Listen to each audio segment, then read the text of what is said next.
So I was doing some research about.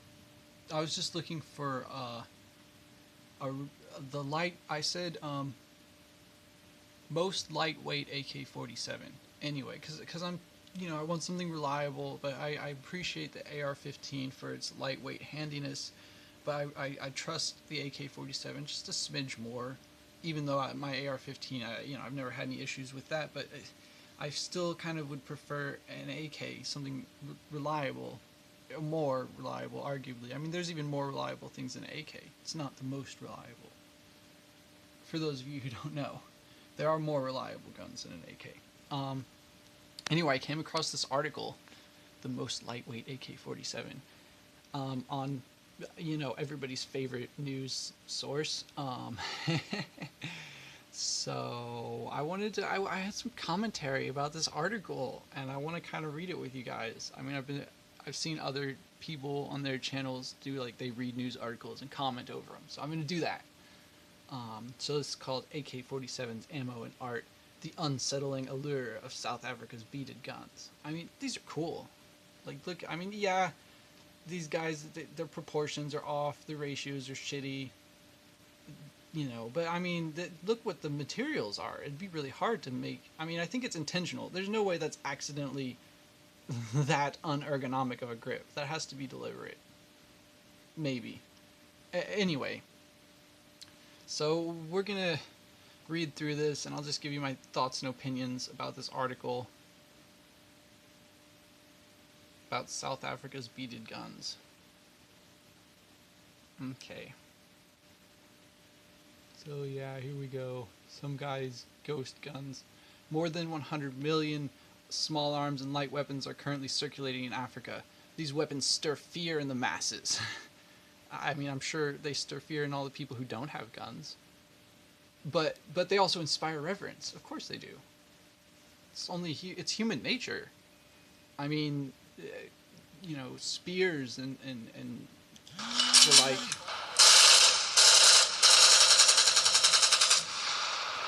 There you go. Speaking of AK-47s, there's 30 rounds from my AK. These weapons stir fear in the masses, but they also inspire reverence. Armed men command status and respect. Freedom songs connect AK-47s with liberation. Of course they do. Slaves don't have guns. Free men and women, free humans, have guns. Slaves don't. So of course freedom songs connect AK-47s with liberation. Mozambique's flag, for those of you who don't know, even features the silhouette of the Kalashnikov assault rifle. It's pretty badass. Although I don't actually know the laws in that country. I can't say whether they let the civvies have them AKs. Yeah, South African artist and photographer explores the horror and awe of the African arms trade and ghosts. Yeah, horror. Giving humans the technology to protect themselves is truly horrifying. God forbid we arm the slaves. The horror and awe of the African arms trade. Working with local bead artisans and street vendors, he created hundreds of mock bullets and AK-47s. We'll get to the bullets in a minute. Z-Man, I can't pronounce your name, sorry bro, later traveled with the artisans to one of Johannesburg's most crime-ridden neighborhoods where they posed with their fantasy weapons. I mean, it's fun, I dig it, hanging out in the ghetto, playing with fake guns. What could go wrong? I mean, they're so obviously fake, like, that's, the bright colors and the wire and the, brutal proportions and all that. I mean, I'm being an art critic, but I dig the colors. They've lived around crime and violence both in their adoptive South Africa and their native Zimbabwe. Ooh, Zimbabwe, that's tough. Z-Man says, there's a sadness about the pictures, a loneliness and distance. I guess. I mean,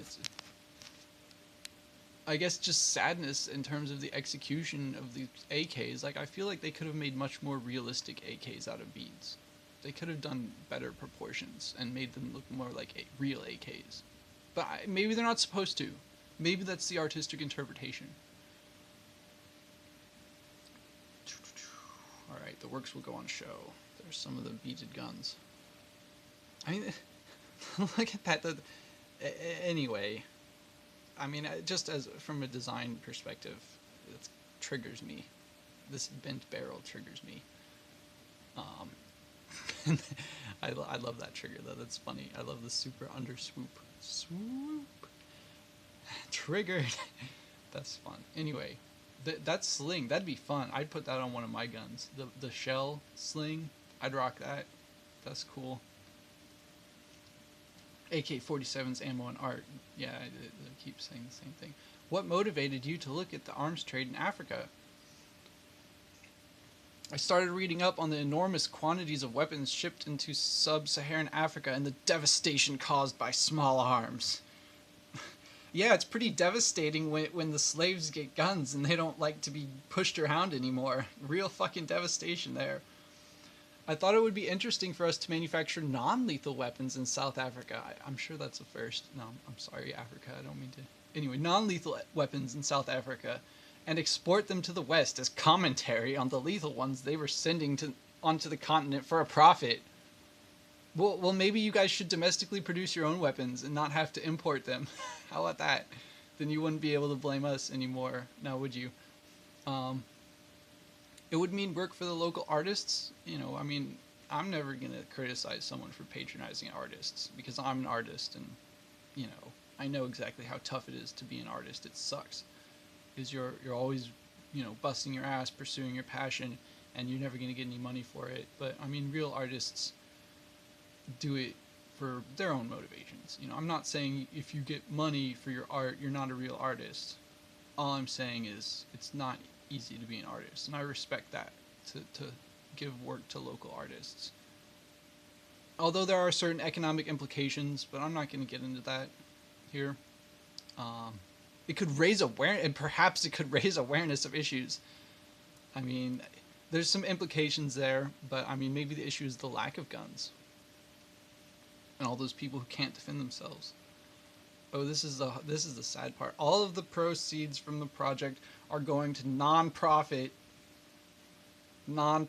organizations like the Human Rights Watch and Control Arms.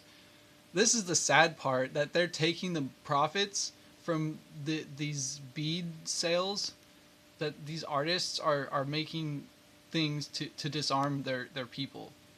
Their money is going to, quote, you know, Human Rights Watch. These people don't care about human rights. They don't care about the human right to self-defense. They care about the human right to be a slave to those who own guns.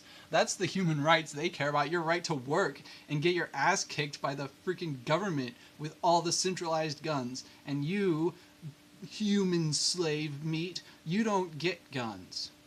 We control the arms. Your rights are to work and die, and our right as government is to have all the control and all the power. See, that's how much it sucks to live in the rest of the world without, you know, protections built in for the people, the militia. You know, the right of the people to keep and bear arms is a God-given right. It's the right of self-defense.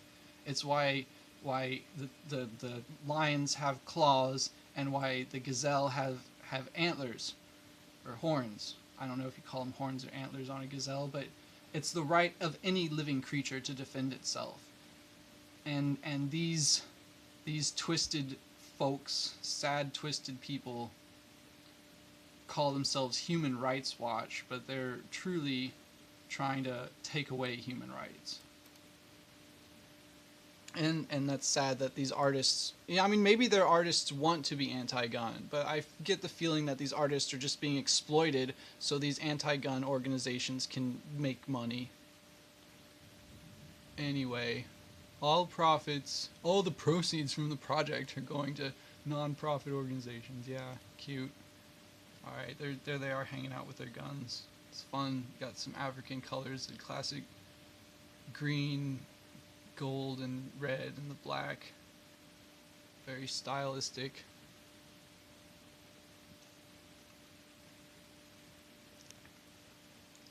Why did you choose beads as your medium? They are quintessentially African. Is Africa the origin of beads? Where's the oldest bead that was ever archaeologically found? I don't know. I mean, I feel like everybody has beads, not just the Africans. I mean, I don't know. Yeah, Africa is, I don't want to take that away from them. I mean, the coloration and the style, this is African. This pattern is African. These colors are African colors. The green, the gold, the black, and the red. This is very African. But beads themselves, just beads on their own? I mean, who has ownership over beads? It's like a freaking donut of any material with a string through it. I don't know if any culture really owns that, but okay, sure. Beads are quintessentially... Why did you choose beads? They're quintessentially African. I've only seen beadwork like this in Africa. Okay. I mean, sure, I'm sure Africa is the only place that I know of either that's made AK-47s out of beads. So I'll give them that much. Skills and sensibility are quite unique. This sort of beadwork we chose is something usually seen and bought by tourists, beaded animals from the game reserve, a memento, blah blah blah, yeah, a memento of Africa to take back to Europe and remind you of the lions of cheetahs you saw in Kruger Park. There's not many outside of the parks, unfortunately.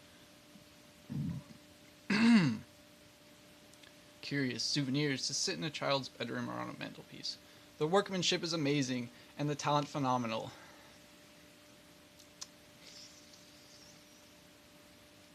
Okay, I'm not gonna say you didn't spend a lot of time on these, but I just can't give you that. I can't say the workmanship is amazing. Sufficient? Sure. Yeah, there's a lot of beads. Yeah, it's complex. Yeah, it's a huge amount of time. It's like a heavy-duty craft. But, I mean, I don't know. I'm being an art critic right now, but I don't know if I could say the workmanship is amazing on these. I mean, it's cool. Maybe if the point is to get the colors and patterns and you're not really focusing on the proportions of the AK-47 itself as much. Okay, anyway. They are often discounted as knickknacks and trinkets. I am constantly amazed by the detail, the colors, and the way thousands of tiny pieces of glass are transformed into an object. Yeah, it's cool. I love beadwork too, honestly. I love the sculpting with beads and metal wire. It's badass. Here's some beaded bullets. And I'll get into this later. I'll make a little comment about these bullets when they talk about them in a bit. But yeah, check it out. They just got bullets and they colored on them a bit. They're fired casings and they reloaded a bullet in it and wrapped it in beads. I mean, that's really hard to do. A bullet is a small thing, and these beads are kind of big. So, just gotta do it somehow, right? How many weapons did the artist create in total? We started off with a single gun, then 6 a week, then 10 a week. In the end, we had over 200 guns and thousands of rounds of beaded ammunition. It took a whole day for the packers to wrap and stack the guns in boxes, and they filled half a metal shipping container by volume. It's a lot of beaded guns. I mean, 6 a week, that's a little bit 10 a week by the time you get good at it, so you can do a little bit more than 1 a day once you get pretty pro at this for the full-sized beaded AK. I mean, that's a lot of beads. And there's some sort of metal frame inside that you have to bend. I almost want to make one of these. Put that on the long-term project list just to make myself a beaded AK. Just to see what I could do, see how good of proportions I can hold with these materials, wire, beads, inner metal frame of thicker wire. Yep. Lots of them, lots of these beaded AKs. In your experience, what is the prevalent attitude towards these weapons in South Africa? I wonder about that. I wonder if you ask people on the streets what they think about it. In South Africa, the AK-47 is very much fetishized. I think it's kind of the whole world, but especially in Africa, I'm sure even more so. Modern music, I kind of want to look at this Spoik Mathambos. I can't speak the language. I'm sure I'm butchering the pronunciation. Awesome, trippy dance tracks, belting out to the rhythm of an AK-47. That's really fast. That's a lot of beat. That's some fucking speedcore there. That could be like 600 plus or minus beats per minute. That's some fast music, man. Cool. We have our state president, Jacob Zuma, singing a rousing rendition of Owleth Umshini Wam. Umshini Wam. I've never heard that one. Give me my machine gun. Yeah, who hasn't heard of Antwoord, right? Umshini Wam. Yeah, that's fucking dank. Give me my machine gun to tens of thousands of supporters who join in the booming refrain whenever he feels threatened politically. Yeah, of course. It's because, you know, like, I don't want to misattribute this quote, but isn't it Mao who said political power grows out of the barrel of a gun? And so with this whole, thing kind of, yeah, of course. Prevalent attitude towards these weapons in South Africa. Political power. When you're threatened politically, you say, "Give me my machine gun."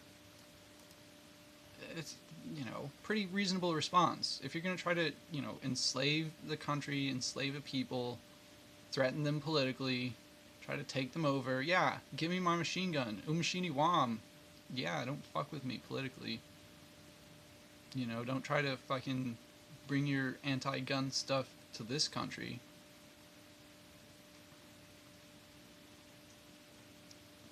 So, yeah, and I mean, obviously, a lot of South Africans agree exactly with my sentiments. We use guns to defend ourselves, personally and politically, as a country, as a political entity. We all use guns together to maintain sovereignty. What about the Kalashnikov makes it so popular?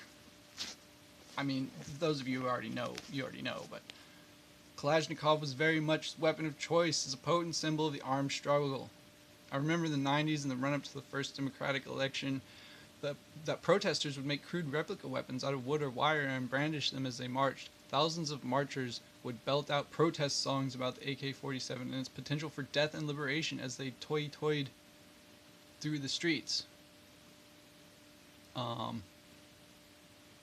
mean, it's popular because there's lots of them and they're cheap and they work. Simple machine. Why wouldn't it be popular?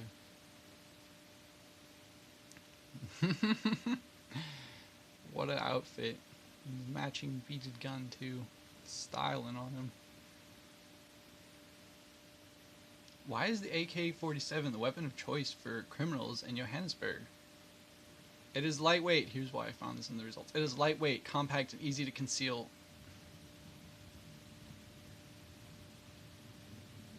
Relative to an RPG, maybe?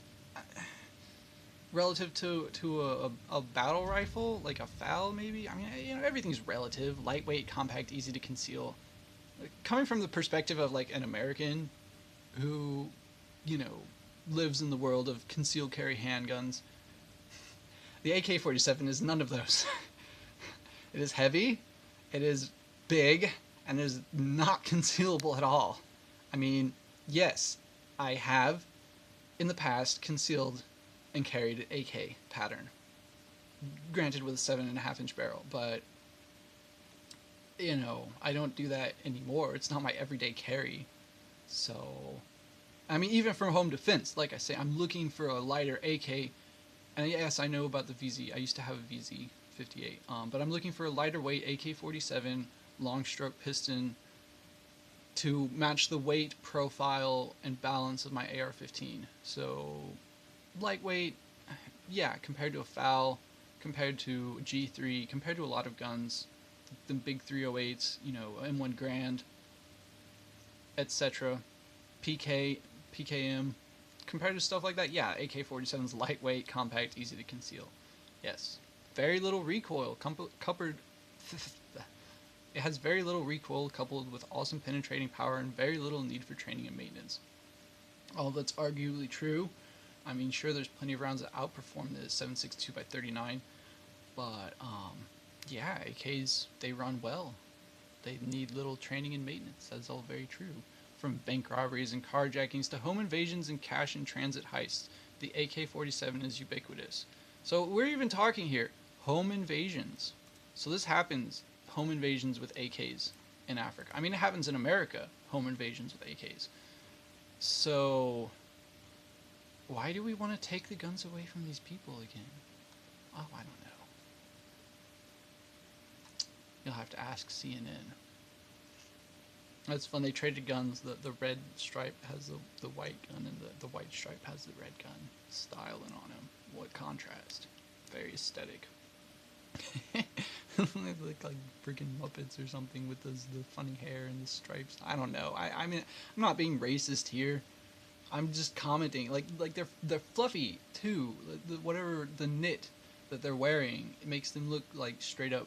You know, they look like Muppets, like African warlord Muppets. Not. I mean, it's just, you know. Also intimidating as fuck. Like, you know, sparing the fact that these are so obviously not real guns. If you saw these two guys in an alley, I mean, I'm not gonna hang out to figure out what the fuck they're doing. I'm just gonna leave. I'll leave you guys to it. You guys have a good day. Carry on, carry on. Oh, wow. He photographed the craftsman with these weapons in a derelict in a derelict building in a crime-ridden downtown Johannesburg. Did they photograph easily? It's an odd question.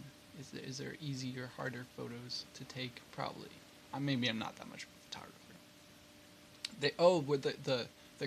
Were the craftsmen at ease? Okay, they were very at ease. They needed no direction. They knew exactly how to stand and pose, how to wield the weapons with threat and menace while still retaining a cool, detached air. Who are you? I mean, you're holding a gun. You're holding a gun. I mean, you're either pointing it at somebody or you're, not. I don't know. Threat and menace while still retaining a cool, detached. I don't know how you can fuck that up. How can you fuck up posing with a weapon unless if you're just like staring down the barrel, like, oh, is this the end? The bullets come out and it's gonna stare down. I mean, otherwise it's pretty easy to pose with a gun. I don't know. Maybe not. Maybe they had to do. Anyway, he said they posed well. It was very easy. There were other people who saw us doing the shoot and wanted to pose: a construction worker, a building inspector, and a policeman. What fun. Yeah, I bet you attracted a lot of attention in that get-up. In the ghetto of Africa. Again, they knew exactly how to brandish the weapon, how to bring real threat to a massive wire and glass beads. I mean, yeah, like I said, I mean, if you saw these two guys in the alley, would you want to hang out and ask them what they were doing? Let's kind of move along. Real threat to a massive wire and glass beads. Yeah, I mean, in context, there's the Rainbow Warriors. Got all these colors. It's not a gay rainbow. The order is wrong. I don't think Africans like the homos very much. Maybe I'm wrong, though. I don't know that much about African politics, neither contemporary or historical. So, yeah, fuck them up. Peeking out the window. Yeah, I mean, this could, aside from the colors, yeah, this is like a genuine, like, kind of, this is the building they're securing, and then potential threats out there, and so they're spotting it out, weapons at the ready. Yeah, alright, I see how this is posed. I see how these guys kind of naturally have a knack for it. I get what you're trying to say. I gotta give these guys some credit, since I'm just eating their article alive. I haven't even gotten to the bullets part yet. Just kind of soaking it all in. Who are the ghosts you reference in the title? Oh, everybody likes ghosts, right? Ghosts referred to the nameless, faceless victims of the arms trade. More like the nameless, faceless victims of arms regulation and gun bans. Yes, lots of people died because they weren't legally allowed to own guns. The statistics, the collateral damage, the human fodder. Ghosts also refers to the anonymous dealers, hidden traffickers, and faceless militias that profit from this industry. Well, that kind of applies to all illegal industries. That when you make it illegal, somebody's gonna fill in the void. I mean, even in America, domestically, you can still go to pretty much any ghetto in any city and get you some crack rock. For real. What has the war on drugs ever accomplished? What is making things illegal ever accomplished? It sure as shit never took anything off the streets. I promise you that much. So yeah, when you make things illegal, there's anonymous dealers, hidden traffickers, and faceless militias that will profit. And that's probably why things remain illegal. Because where's their motivation to make it legal to own guns? When they're making untaxed millions from the illegality of guns. Untaxed, unregulated, unmonitored, uncountable amounts of money being profited because guns are illegal. This might have to be a two-part. But yeah, alright, so colorful. Maybe I'll just try to go a bit faster before we run out of time. There's an unsettling beauty to these photographs. How do you explain their allure? I think there is a danger and beauty to guns. A seductive combination. The guns. Danger and beauty to the guns. A seductive. There is a way the bright colors seduce your eyes while the ugliness of the guns repels you. It's like seeing a brightly colored snake or a poisonous spider. I mean, yeah, there's a bit of intrinsic danger in the guns, but I mean, this gives away like you're calling guns ugly. The ugliness of the guns. I mean,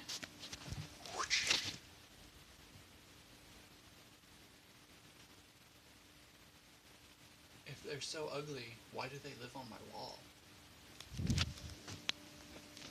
Anyway, to each their own. Aesthetics is subjective after all.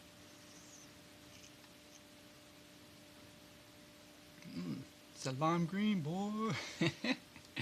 Like I said, I dig the slings. Honestly, they should just sell these slings and people like me would buy them. I mean, maybe it's not the most tactical, maybe it's a bit fragile, maybe not comfortable, but it's a cool sling. I can't even argue with that. That's freaking cool.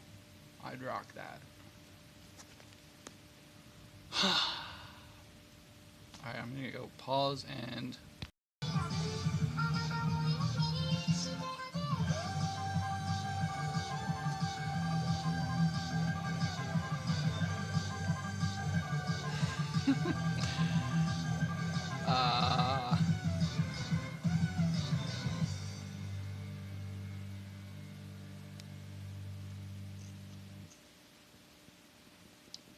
So that's the thing. Oh,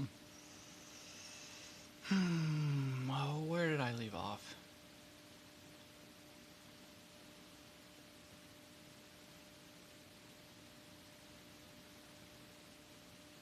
Oh, yeah. The ghost guns. The bead guns. Yeah. You'll be shooting the first part of a documentary in April. What's the idea behind the film? The idea is to take a dozen beaded AK-47s and travel to various war-torn regions of Africa, South Africa, Mozambique, Zimbabwe, Democratic Republic of Congo, Central African Republic, Rwanda, etc. We would create a second series of photographs using ordinary people, soldiers, children, rebels, peacekeepers, and the like. This time set in real-world places where these guns are proliferating.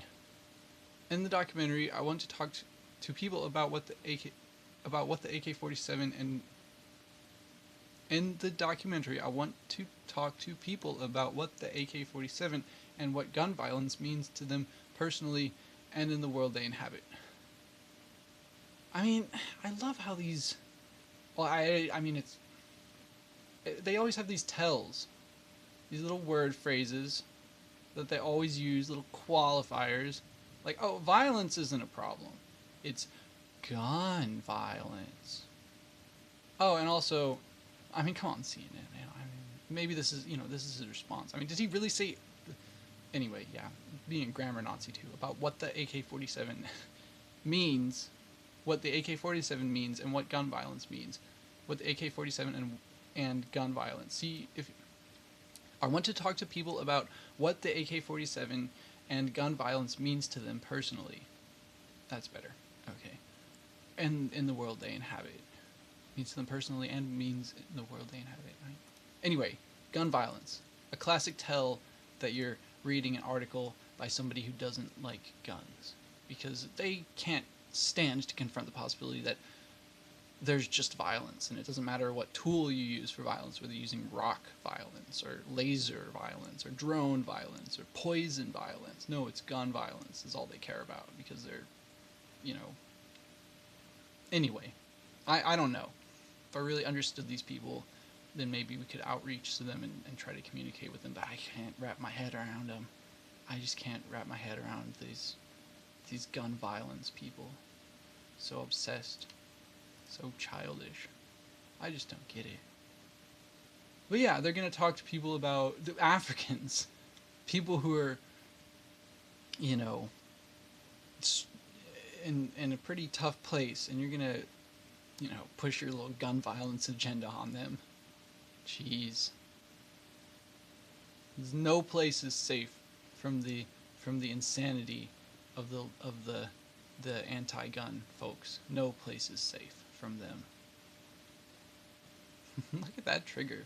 Jeez, oh. Reminds me of the Luger, but upside down maybe. Novel. It's like a little fish hook. Oh, there's those bullets again. I told you I was going to get back to the bullets. Just wait. It's a little bit. I'm going to have at the end. Another one of them cool slings. They should sell just the slings. I bet they'd sell a lot of them slings. I bet you can buy them. I bet they're out there. Or make one yourself. I don't know. You recently displayed works at the Cave Gallery in Venice, California. Do you have problems getting these items through customs? There we go. There was no mention of guns, ammunition, or ordnance anywhere on the customs declaration. These boxes were marked beaded ornaments. There's no duty to pay on artwork, and these sailed through customs. Alright, there we go.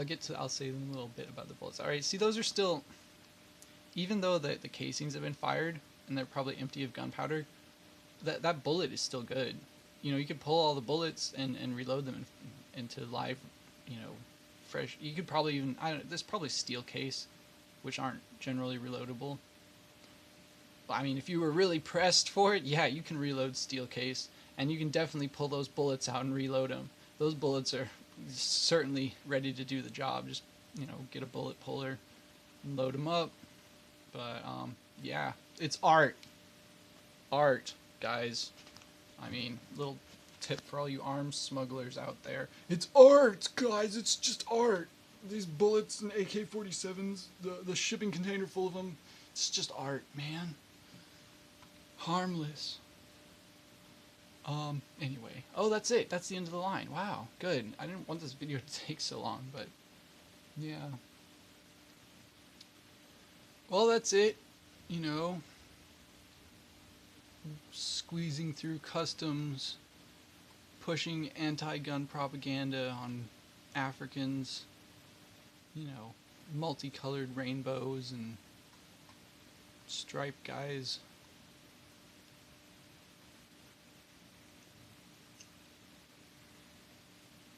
I don't know. I don't get it. You know, I'm not from Africa. I don't know. I mean, I know maybe one or two people from Africa, but I don't really know.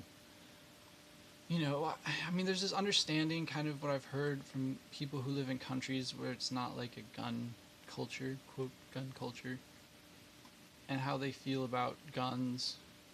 A lot of them, you know, I mean, when you're the fish in water, it's just, you know, it's just the world around you. It's normal for the governments, the soldiers and the police to have AK-47s and for you to have nothing. You're lucky to have a machete. Not in Britain, though. You couldn't have that. But, I mean, in Africa, I'm sure they have plenty of tools, but the old AK-47, in, you know, some countries, I'm sure you can get AKs legally, civilians. Even, there's a lot of countries that are less regulated than America. Well, I don't mean to say a lot. There's a few where we don't have this, you know, super fucked up, blatantly, extremely unconstitutional Hughes Amendment, which bans the ownership of any full auto manufactured after 1986, which is one of the most, you know, offensive and evil things that's ever happened in this country. It's a real tragedy, and the fact that the people got away with it in our country, and that there's other countries where you can legally buy full auto guns and own them not just have dealer samples, but you can own full autos produced after 1986, but not in America. You know, it's just an insult in the face of every human who wants to use proper technology to protect themselves and their, you know, but that's just where it is. You know, these anti-gun people, they're never really going to stop. Here they are in Africa, CNN inside Africa, pushing anti-gun. You know, I mean, I don't know. I wish I could, you know, you wish you could get in touch with the actual people who made these guns and hear their opinions about the legalities of guns, and if they're happy with the proceeds of their work being spent to disarm them. Maybe they are. Maybe all the craftsmen are anti-gun. Maybe they're pro-gun. Maybe they don't know either way, and they don't care either way. I'm sure that's the vast majority. They don't know and they don't care. They're just getting paid what they get paid, and they don't care about where the guns go to or who's gonna make more money from selling these bead guns. I mean, how much you think these go for in the American market?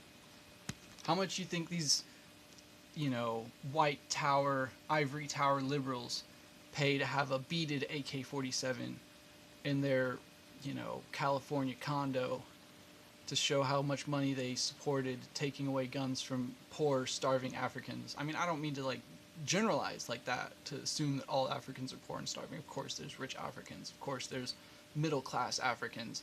And there's plenty of Africans who aren't starving. And it's kind of a stereotype that everybody has about, oh, everybody in Africa is starving, or whatever, you know. But yeah, there are real poor people, and there are real starving people in America and Africa. And the fact of the matter is, as I was talking about earlier, it's a God-given right of all living things to protect their existence. And, you know, little men and women, little people, power-hungry, weak, ignorant people, always trying to take away everyone else's ability to defend themselves, and it's sad, you know. I mean, the art is cool. The art is aesthetic. It's you know, because I mean, I don't view guns as ugly, unlike this dude, you know, responsible for this, or the agenda writers. I don't view these things. I don't even think he really views them as ugly. He's just saying that because it's part of the political programming to be like, gross, guns. Just, I mean, if you really thought guns were so ugly, why'd you make a bunch of them in art form? You know, just to try to, like, I mean, oh well, I don't know. There's not really much of a conclusion here. This is a very long video, and I don't expect many people to watch it, but it's out there, and I wanted to, you know, just try my hand at, you know, doing one of those reads through the news article and give you my comments on it. You know, like I said before, from an art critic perspective, they really need to work on their proportions and ratios for the AKs. The ratios and proportions are way off. Either these people haven't spent much time looking at AK-47s, or they're just deliberately trying to not make them correct looking. I don't know which it is, but either way, the coloration is cool, the slings are cool, some of the coloration is cool. I like some patterns more than others. I mean, honestly, if I was going to pick, I dig these ones, honestly, I dig these ones. Look, it's correct, the receiver is black, it's really just colored on the furniture, the pistol grip and the stock, and it's like truly traditional African pattern. And I dig that. I dig these kind of patterns where it's like just the furniture and the rest of it's like black, and they actually have like an attempt at an injection port. You know, to each their own. You know, everybody has their own opinions about aesthetics. Like I said, aesthetics is subjective, but God-given natural rights of all living things to defend themselves is very much not subjective. That's an objective fact of nature. And people who deny that are sick in the head. And that's just what it is. So, you know, take care, guys. You know, shoot straight, support the cause, etc. Generic outro.